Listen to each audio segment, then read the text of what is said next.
Hello friends, speak with Anil में आपका स्वागत है। आज मैं एक स्टोरी के माध्यम से आपको लाइफ की कुछ लर्निंग्स देने वाला हूं। बहुत समय पहले चाइना में एक बहुत बड़ा बिजनेसमैन रहता था। उसने लगभग 2 दशकों तक बिजनेस में सफलता हासिल की थी। एक समय के बाद उसका बिजनेस बहुत लॉस में चला जाता है और अब वो दिवालिया होने के कगार पर आ चुका है। लोन चुकाने के लिए उसके पास पैसे नहीं है। उसका घर, उसकी गाड़ियां, उसकी फैक्ट्री, उसकी कंपनी सब दिवालिया होती चली गई। इस मुश्किल वक्त में किसी ने उसका साथ नहीं दिया। उसके रिश्तेदार, उसके दोस्त, किसी ने भी उसका साथ नहीं दिया। कुछ दिनों के बाद उसे एक आदमी मिलता है।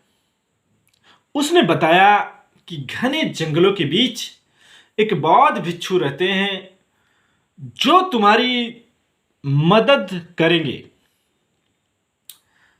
बिजनेसमैन ने उनसे मिलने के लिए घने जंगलों के बीच चला गया।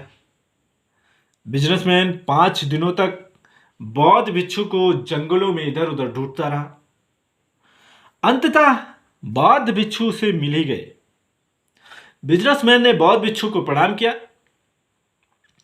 बौद्ध भिक्षु ने बिजनेसमैन से कहा, बच्चे, तुझे कुछ कहने की जरूरत नहीं है, मैं सब जानता हूं। ऐसा कहकर बौद्ध भिक्षु ने बिजनेसमैन के हाथ में 2 बॉक्स दिया और कहा कि घर जाकर पहला बॉक्स खोलना और दूसरा बॉक्स तब खोलना जब तुम्हें लगे कि जिंदगी में मैंने सब कुछ फिर से पा लिया है। बिजनेसमैन घर चला आया। घर पहुंचकर उसने पहला बॉक्स खोला। उसमें एक पर्ची मिली जिसमें लिखा था, बुरा वक्त है, बीत जाएगा। बिजनेसमैन कुछ दिनों तक इस पर विचार किया, सोचता रहा और इसके बाद उसने फिर से मेहनत करना शुरू कर दिया और अगले 10 सालों में उसने फिर से सब कुछ पा लिया।